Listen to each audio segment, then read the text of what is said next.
We are watching the CLI. That is plateauing. The hospital admissions have slowed. I don't think we've reached the peak yet, but I think we're going to settle in hopefully this week or next week.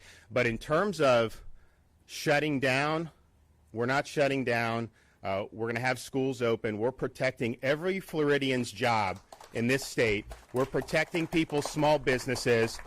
These interventions have failed time and time again throughout this pandemic, not just in the United States, but abroad. They have not stopped the spread, and particularly with Delta, which is even more transmissible. If it didn't stop it before, it definitely ain't going to stop it now. And so I think it's very important that we understand that.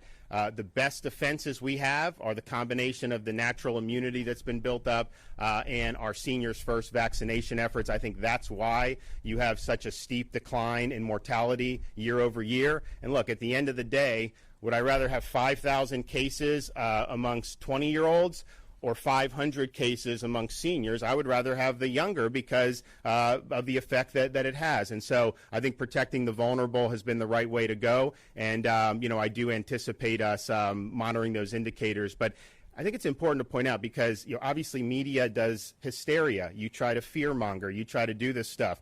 And when they'll talk about hospitalizations, our hospitals are open for business. Like I said, Jackson, the COVID patients are half of what they were last year. Even in places that have more, COVID patients represent a fraction of the overall hospital beds. And so I don't want to see a repeat because of some of the media hysteria with people who have heart problems or stroke are not going in to get care. That happened in March of 2020 and in April. There was a huge decline in people who would show up to the ED. Literally, people are having heart attacks at home because they thought that there weren't either not enough room in the hospital or they thought that they would get COVID and die as a result of that. So we don't want to follow that.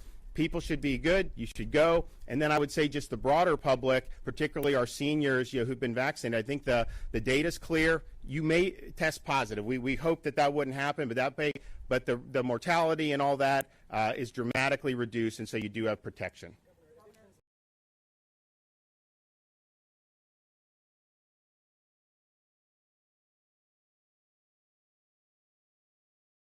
Hey, thanks for watching Bloomberg Quick Take Now. Subscribe to our channel to see the biggest stories the moment they happen from around the world. And tune in to our 24/7 live stream for global news coverage, documentaries, interviews, deep dives, and shows on the stories that you care most about.